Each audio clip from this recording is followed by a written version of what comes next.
அன்பு நேயர்களுக்கு இனிய வணக்கம். துலாம் ராசிக்கார நேயர்களுக்கு நம்ம இன்னைக்கு வீடியோ பதிவுக்கு முழுமையா போறதுக்கு முன்னாடி முருகரை மனதார வணங்கிட்டு வீடியோ பதிவுக்குள்ள போகலாங்க.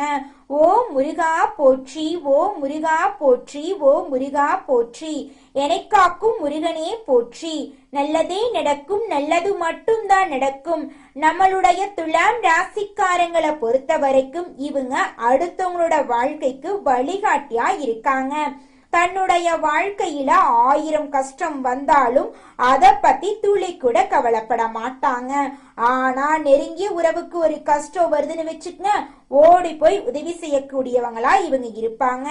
தன்னுடைய குடும்பத்துக்காக ஒட்டுமொத்த வாழ்க்கையுமே அர்ப்பணம் செய்யக்கூடியவங்களா இவங்க இருக்காங்க. நட்புக்கு முக்கியத்துவம் தருவாங்க. அதே நேரத்துல நண்பனுக்காக உயிரை கொடுக்க கூட இவங்க தயங்க மாட்டாங்க. நம்மளோட துலாம் ராசிக்காரங்க நாகரிகமான குணத்தையும் லட்சியத்தை நோக்கி ஓடும் மனப்பான்மையும் கொண்டவங்களா இருக்காங்க. இந்த ராசிக்காரங்களுக்கு சூரியன் 11ஆம் இடத்துல ஆட்சி பெற்று கேதுவுடன் இணையறதுனால ராஜயோகம் உண்டாகுதுங்க. இது ஜாதக ரீதியாக சூரியனும் கேதுவும் நன்றாக இருந்தா தலைமை பதவிக்கு வரக்கூடிய காலமா இருக்குதுங்க. துலாம் ராசிக்காரங்க கடமை, கண்ணியம், கட்டுப்பாடு, ஒழுக்கம், திறமை, லட்சியவாதம் போன்ற குணங்களை கொண்டவங்களா இருக்காங்க. இவங்களுக்கு வரக்கூடிய சூரிய பகவானுடைய கிரக பயிற்சி நல்ல பலன்களை தருங்க. ஜாதகத்துல தசாபுத்தி நன்றாக இருந்தா வாழ்க்கையில நல்ல நேரம் வரப்போகுதுன்னு அர்த்தங்க. சூரியன் ஒரு மனிதனுக்கு தலைமை தாங்கும் பொறுப்பை கொடுப்பாருங்க. தந்தை, மருத்துவம், உயர்ந்த பதவி, எதிரிகளை வெல்லும் திறன் போன்றவற்றுக்கு சூரியனே காரணமா இருக்காருங்க. 12 மாதங்களுக்கு ஒரு டைம் நம்மளுடைய சூரிய பகவான் சொந்த வீட்டுல ஆட்சி பலம் பெறுவாருங்க. இந்த முறை கேதுவுடன் சேர்ந்து இருக்கிறதுனால கேதுவால கெடுதல் ஏற்படாதுங்க. சூரியன் 11ஆம் இடத்துல இருக்கிறதுனால உங்களுக்கு லாபம் கிடைக்கும். துலாம் ராசிக்காரங்க கடினமாக உழையக்கூடியவங்களா இருக்காங்க. யாருடைய பொருளுக்கும் ஆசைப்பட மாட்டாங்க. இவர்களுக்கு வாழ்க்கையில எதிர்பாராத வெற்றி நிச்சயமா கிடைக்கும். இனி வரக்கூடிய காலங்கள்ல இவங்களுடைய ஆசைகள், கனவுகள் எல்லாமே நிறைவேறுங்க. நம்மளுடைய துலாம் ராசிக்காரங்க கடன், வம்பு, வழக்கு, கோர்ட் கேஸ் போன்ற பிரச்சனைகளால நிம்மதி இல்லாம இருந்திருக்கலாம்.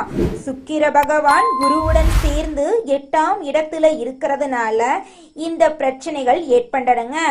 ஆனா இப்போது சூரியன் 11ல இருக்கிறதுனால அரசாங்க வேலை கிடைக்கிறதுக்கு வாய்ப்பு இருக்கு. எந்த துறையா இருந்தாலும் அரசாங்க வேலைக்கு முயற்சி செஞ்சீங்கன்னா நிச்சயமா உங்களுக்கு கிடைக்குங்க.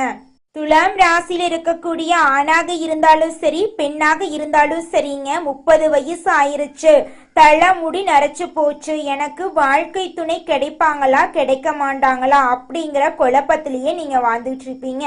இனி வரக்கூடிய காலங்கள்ல திருமண தடை நீங்கி திருமணம் கைகுடி நடக்க போகுதுங்க. குழந்தை பாக்கியம் இல்லாதவங்களுக்கு குழந்தை பாக்கியம் கிடைக்க போகுது. காதல் திருமணம் அல்லது 2வது திருமணம் நடக்கிறதுக்கு வாய்ப்பு இருக்கு. சுக்கிரன் 10ஆம் இடத்துல இருக்கிறதுனால திருமண வாழ்க்கை சிறப்பா இருக்க போகுதுங்க. இடம், பூமி சம்பந்தப்பட்ட பிரச்சனைகள் சரியாகுங்க. புதிய வண்டி, வாகனம் வாங்கலாம், வீடு மாற்றலாம், வேலை உயர்வு கிடைக்கும். வெளிநாட்டுல வேலை செய்யறவங்களுக்கு நல்ல வாய்ப்புகள் வரும். பட்டம், பதவி, புகழ், கௌரவம் கிடைக்கும். மருத்துவ செலவுகள் குறையும். வங்கியில கடன் கேட்டா நிச்சயமா இந்த காலகட்டத்துல கடன் கிடைக்குங்க. குலதெய்வம் எங்கேயோ இருக்குது, என்னமோ இருக்குது அப்படிலாம் நீங்க நினைக்க வேண்டாங்க. நீங்க எங்கிருந்தாலும் ஒரு தீபம் ஏத்தி வச்சு அந்த தீப ஒளியில தெய்வங்கள் இருக்கிறாங்க அப்படின்னு நினைச்சு வழிபாடு செய்யுங்க.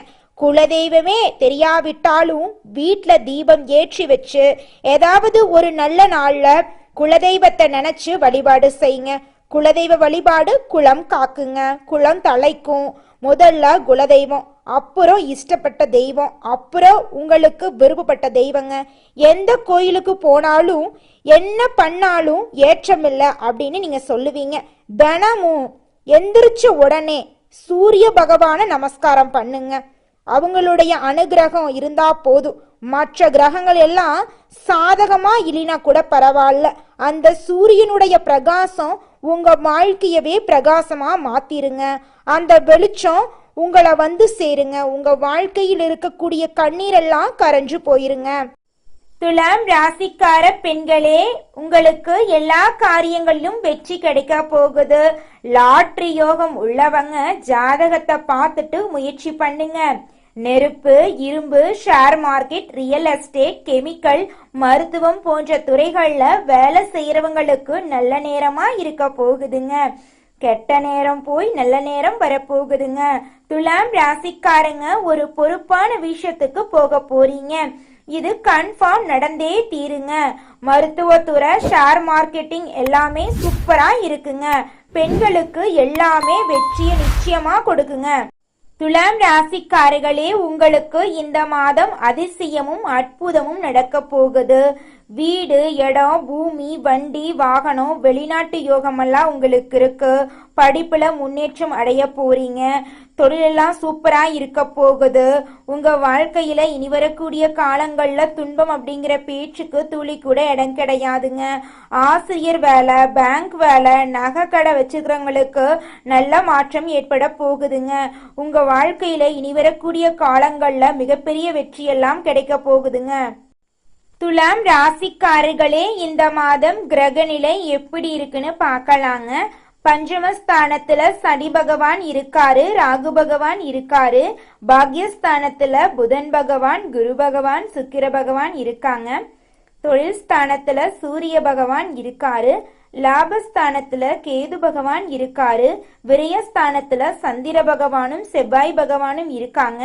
இந்த கிரகநிலை மாற்றத்தின் மூலமாக உங்க வாழ்க்கையில மகிழ்ச்சியும் சந்தோஷமும் ஏற்பட போகுது. நிம்மதியான மனக்குழப்பம் இல்லாத வாழ்க்கையை நீங்க வாழ போறீங்க. இந்த மாதம் நல்ல திருப்பமெல்லாம் ஏற்பட போகுது. தொழில்ல லாபம் கிடைக்க போகுது. உங்க வாழ்க்கையில சந்தோஷம் இரட்டிப்பா கிடைக்க போகுது. ஷேர் மார்க்கெட் துறையில இன்வெஸ்ட்மெண்ட் பண்ணியிருந்தீங்கன்னா உங்களுக்கு இரட்டி பண லாபம் கிடைக்கும். திருமணம் ஆகாதவங்களுக்கு திருமணம் நடக்கும். குழந்தை பாக்கியம் இல்லாதவங்களுக்கு குழந்தை பாக்கியம் கிடைக்கும். உங்க கையில செல்வாக்கு அதிக அளவுல இருக்கக்கூடிய மாதமாக இந்த மாதம் உங்களுக்கு அமைஞ்சிருக்குதுங்க. உத்தியோகத்துல இருக்கிறவங்க இந்த மாதம் முன்னேற்றம் காண்பீங்க. சிலருக்கு எதிர்பார்த்த பதவி உயர்வு கிடைக்கும். குடும்பத்துல சந்தோஷமான நிலை காணப்படுங்க. கணவன் மனைவிக்கிடையே இருந்த கருத்து வேறுபாடுகள் நீங்குங்க. அக்கம் பக்கத்தினருடன் அனுசரித்து செல்றது நல்லதுங்க. உங்க குடும்பத்துல சந்தோஷம் நிலவ போகுதுங்க. பெண்களுக்கு மனம் மகிழும்படியான காரியங்கள் நடக்குங்க. ஆன்மீகத்தின் மீது நாட்டம் அதிகரிக்கக்கூடிய மாதமாக உங்களுக்கு இந்த மாதம் இருக்குதுங்க.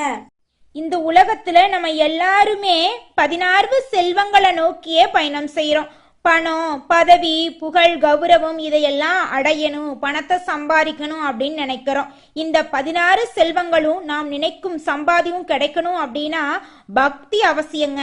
வயதுல பெரியவங்க பணம், பாசம், தொழில் மீது பக்தி நம்பிக்கையோட ஒரு காரியத்தை செஞ்சாங்கன்னா அந்த விஷயத்துல நிச்சயமா வெற்றி கிடைக்குங்க. நம்ம வாழ்க்கையில சின்ன சின்ன தவறு செய்யறது வழக்கம்தாங்க. எந்த ஒரு விஷயத்தையும் தொடர்ந்து செய்யாத இருக்கிறது நம்மளோட முதல் தவறுங்க. புத்தாண்டன்னைக்கு, பிறந்தநாள் அன்னைக்கு நம்ம ஒரு சபதம் எடுக்கிறோம். அதை முழுமையா நிறைவேற்ற முடியாம போறதுனால பக்திக்கு விடை கிடைக்காம போகுதுங்க.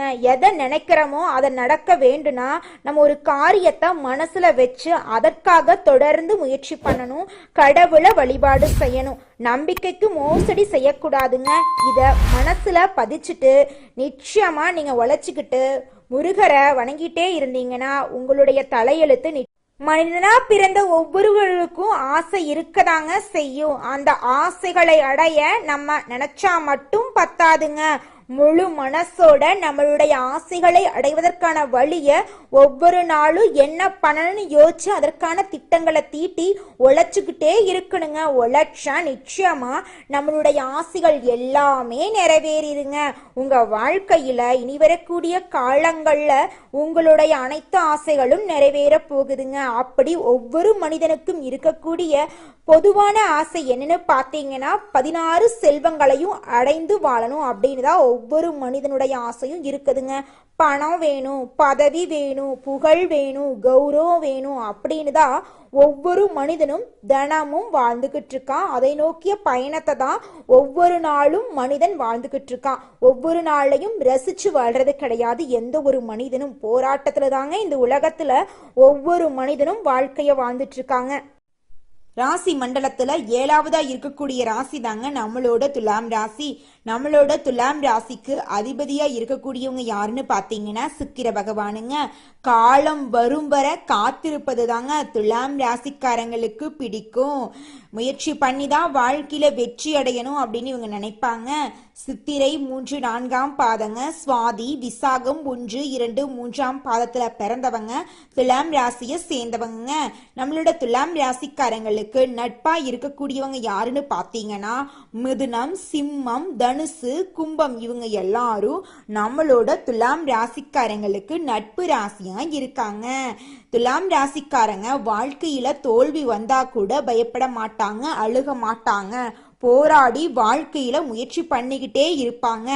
அடுத்தவங்க செய்ய முடியாதுன்னு ஒதுக்கி வச்ச காரியத்தை கூட அழகா முயற்சி பண்ணி தன்னம்பிக்கையோட அந்த காரியத்துல வெற்றி அடையக்கூடியவங்களா இவங்க இருப்பாங்க. அடுத்ததாக நம்முடைய துலாம் ராசி இருக்கக்கூடிய நட்சத்திரம் என்னென்ன, அவங்களோட வாழ்க்கையில இந்த மாதம் எப்படி இருக்கும்னு பார்க்கலாங்க. முதலாவதாக நம்மளுடைய துலாம் ராசியில் இருக்கக்கூடிய நட்சத்திரம் சித்திரை 3, 4ஆம் பாதம். உங்களுக்கு இந்த மாதம் எப்படி இருக்குன்னு பார்க்கலாங்க. இந்த மாதம் மனதில் இனம் தெரியாத பயம் வர வாய்ப்பு இருக்கு. கொஞ்சம் பார்த்து கவனமா சந்தோஷமா தைரியமா இருந்துக்கோங்க. அந்த பயம் வரக்கூடிய நேரத்துல இறை வழிபாட்டுல மனதை செலுத்துறது உங்க வாழ்க்கைக்கு நன்மையை தருங்க. உத்தியோகத்துல இருக்கிறவங்களுக்கு பதவி உயர்வு கிடைக்க போகுது, சம்பள உயர்வு கிடைக்க போகுதுங்க. உத்தியோகத்துல இருக்கிறவங்களுக்கு சாதனைகள் செய்யும் காலமாக இந்த காலம் இருக்குதுங்க. பணத்தை பாதுகாப்பது சம்பந்தப்பட்ட வேலைகளை இருக்கிறவங்க கவனத்தோடு இருக்கிறது நல்லதுங்க. திருமண வயதில் இருக்கக்கூடிய துலாம் ராசிக்காரர்களுக்கு திருமண தடை நீங்கி திருமணம் நடக்க போகுதுங்க. குழந்தை பாக்கியம் இல்ல, நாங்க போகாத கோயில் இல்ல, பண்ணாத பரிகாரம் இல்ல, எங்களுக்கு குழந்தை பாக்கியம் கிடைக்குமா கிடைக்காதான்னு கேட்கக்கூடிய துலாம் ராசி இருக்கக்கூடிய தம்பதியினருக்கு இனி வரக்கூடிய காலங்கள்ல குழந்தை பாக்கியம் நிச்சயமா கிடைக்க போகுதுங்க. உங்க வாழ்க்கையில இந்த மாதம் மேலும் நல்லதெல்லாம் நடக்க உங்க வீட்டுக்கு பக்கத்துல இருக்கக்கூடிய விநாயகர் ஆலயத்துக்கு போயிட்டு விநாயகரை மனதார வணங்கிட்டு வாங்க. உங்க வாழ்க்கையில இருக்கக்கூடிய துன்பம் அப்படிங்கிற இருள் காணாம போயிரும். இன்பம் உங்களுக்கு பல மடங்கு கிடைக்குங்க. அடுத்ததாக நம்முடைய துலாம் ராசியில் இருக்கக்கூடிய நட்சத்திரம் சுவாதி. உங்களுக்கு இந்த மாதம் எப்படி இருக்குன்னு பார்க்கலாங்க. இந்த மாதம் மேலதிகாரிகளிடம் சுமூகமான உறவை வைத்துக் கொள்ளுங்க. உங்களுடைய வேலைகளை பிறரிடம் ஒப்படைக்க வேண்டாங்க. மனிதர்களை இனம் கண்டு கொள்வீங்க. யார் நல்லவங்க யார் கெட்டவங்க அதெல்லாம் உங்களுக்கு தெரியக்கூடிய காலகட்டமா இந்த காலகட்டம் இருக்குதுங்க. உங்களை சுத்தி இருக்கக்கூடியவங்களோட குணத்தை நீங்க தெரிஞ்சுக்க போறீங்க. உங்க குடும்பத்துல இருந்த பிரச்சனைகள் எல்லாமே காணாம போக போகுது. குடும்பத்துல சந்தோஷமான நிலை ஏற்பட போகுது. கணவன் மனைவி இருவருமே விட்டு கொடுத்து வாழ்க்கைய வாழ போறீங்க. உங்களுடைய குழந்தைங்களோட கல்வியில முன்னேற்றம் காணக்கூடிய மாதமாக இந்த மாதம் இருக்குதுங்க. உங்க வாழ்க்கையில நிம்மதி அதிகரிக்க போகுதுங்க. மனசுல இருந்த குழப்பம் தீர போகுதுங்க. உடல் ஆரோக்கியம் சிறப்பா இருக்க போகுதுங்க. இந்த மாதம் மேலும் நல்லதெல்லாம் நடக்க நீங்க செய்யக்கூடிய பரிகாரம் என்னன்னு பாத்தீங்கன்னா உங்க வீட்டுக்கு பக்கத்துல இருக்கக்கூடிய ஆஞ்சநேயர் ஆலயத்துக்கு போயிட்டு ஆஞ்சநேயர் கிட்ட உங்க வாழ்க்கையில இருக்கக்கூடிய நிறை குறைகளை சொல்லிவாங்க. நிச்சயமா ஆஞ்சநேயர் உங்க வாழ்க்கையில் இருக்கக்கூடிய நிறை குறைகளை சரி செஞ்சு உங்க வாழ்க்கைக்கு வெளிச்சத்தை கொண்டு வருவாருங்க. ஓம் ஆஞ்சநேயரே போற்றி, ஓம் ஆஞ்சநேயரே போற்றி, ஓம் ஆஞ்சநேயரே போற்றி எனைக் காக்கும் ஆஞ்சநேயரே போற்றி. நல்லதே நடக்கும், நல்லது மட்டும்தான் நடக்கும். அடுத்ததாக விசாகம் 1, 2, 3ஆம் பாதம். உங்களுக்கு இந்த மாதம் எப்படி இருக்குன்னு பார்க்கலாங்க. இந்த மாதம் உங்களது கோரிக்கைகளும் ஆசைகளும் நிறைவேறுங்க. தாய் மற்றும் தந்தை வழி உறவுகளுடன் வீண் வாக்குவாதங்கள் ஏற்படலாம். கொஞ்சம் பார்த்து கவனமா இருந்துக்கோங்க. மற்றவங்க செய்யும் சிறு தவறுகளை மன்னிக்க பழகிக்கொள்ளுங்க. அரசியல்ல உள்ளவங்களுக்கு பதவி உயர்வு கிடைக்க போகுதுங்க. கலைத்துறையில இருக்கக்கூடியவங்களுக்கு உங்களுடைய கலை திறமைய வெளிப்படுத்தக்கூடிய மாதமாக இந்த மாதம் அமைஞ்சிருக்குதுங்க. புதுசா நிலம் வாங்க போறீங்க, வீடு கட்ட போறீங்க. உங்க வாழ்க்கையே ஒளிவட்டமா இருக்க போகுதுங்க. உங்க வாழ்க்கையில இந்த மாதம் மேலும் நல்லதெல்லாம் நடக்க நீங்க செய்யக்கூடிய பரிகாரம் ஏன்னு பாத்தீங்கன்னா, மகாலட்சுமிய வணங்குனா போதுங்க. உங்க வாழ்க்கையில இருக்கக்கூடிய அனைத்து பிரச்சனைகளும் தீர்ந்து போயிருங்க. மனசுல நிம்மதி நிச்சயமா கிடைக்குங்க. நல்லதே நடக்கும், நல்லது மட்டும்தான் நடக்கும்.